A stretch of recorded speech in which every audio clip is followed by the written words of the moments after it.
At first, Samia Suluhu appeared to me as this cautious, vigilant president just trying to protect the peace and sovereignty of our country.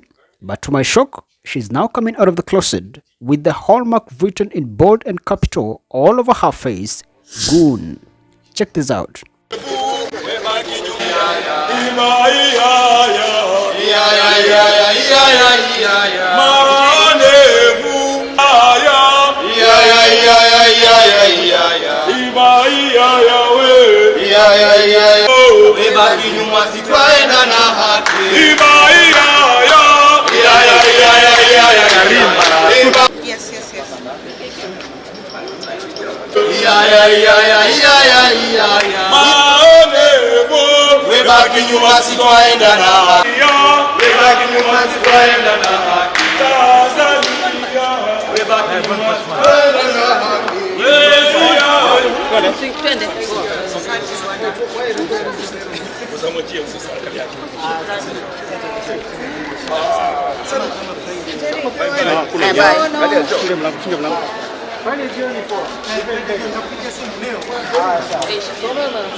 No, I'm just happy to be back home. I have gone through very 4 dark days. I have been tortured very badly. I can barely walk. But I'm very concerned about Agatha because we were tortured together and they did very horrible things to us. So I hope that Agatha is safe. So wherever Agatha is, she should know that you're praying for her and for her safety. And thank you to everyone who spoke, who stood with us. The solidarity wasn't in vain.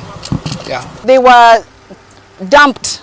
Okay, he was dumped by himself. They were separated and we don't know where Agatha is or where she was taken. As at now, unless the media can say that they have heard from Agatha's family, we do not know. But Boni was dropped in Horohoro border post, and he found his way up to Lunga Lunga and got transport, and Kelef picked him up. I called Kelef and he picked him up. We don't take this lightly. Boniface Mwangi was severely tortured.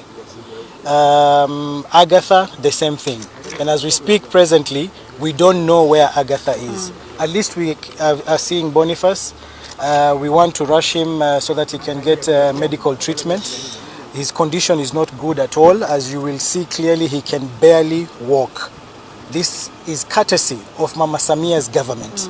He was badly tortured in Tanzania. And every time they were doing this, they kept making reference to the president, asking him to say, Asante Mama Samia, Asante Mama Samia, as they were torturing him. Na torture is against the law. Na jambo jingine, Tanzania bado hawajasema wamefanya dhambi gani. Hata kushikwa kwa ndani na kupigwa na kukaa siku 3 wamefungwa uso na pingu, anakwenda choni hivyo hivyo, kula hawezi kwa sababu akienda choni maskari wanaosimamia pale. Hii si haki.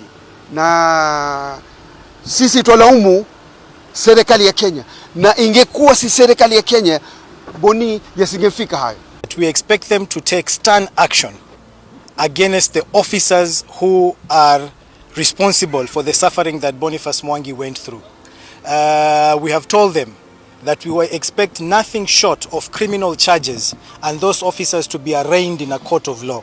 So we are looking forward to the Ministry of Foreign Affairs, particularly Mudavadi, to take action and to make sure that the Tanzanian government arrests those officers who are responsible for this torture and that they are put before a court of law so that they can answer to the charges of torture before a competent court of justice. Kina Willy Mutunga, Martha Karua kushikwa pale airport wakarudishwa.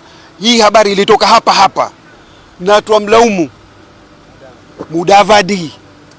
Yeye apita akisema, tusikia asema Boni amejificha yuko Mombasa. Maana sasa wamefundishwa urongo na Ruto, kila mmoja sasa amekuwa mrongo sasa. Hata haya hawana. Wanasema urongo dhahiri kabisa. Kwa hivyo sisi tunasema lazima haki za watu zitunzwe. Hakuna mambo ya huyu ni activist, huyu ni nani. No. We are talking about rights, and rights must be respected. Rights are universal. Clearly, the Tanzanian government is in breach of its obligations under international law, the laws governing diplomatic relations, all efforts by the Kenyan government to have the Kenyan consulate in Tanzania to reach Boniface were not honored. Tanzania, just like Kenya, we have the East African Community Treaty, which protects the rights of all East African citizens. Those ones have been breached by what Boniface Mwangi has been subjected to. Even if Mwangi was the worst of terrorists, torture is prohibited and cannot be justified under any circumstances whatsoever. Another major violation of his fundamental rights was enforced disappearance. Mwangi was subjected to enforced disappearance by the state of Tanzania. The moment they removed him from the protection of the law, when Mwangi was separated from his lawyers, when Mwangi was separated from the rest of the delegation that had gone to Tanzania to do a legitimate work of observing the trial of Tundu Lissu. So we hope the Kenyan government will do what is necessary to seek justice and to seek redress.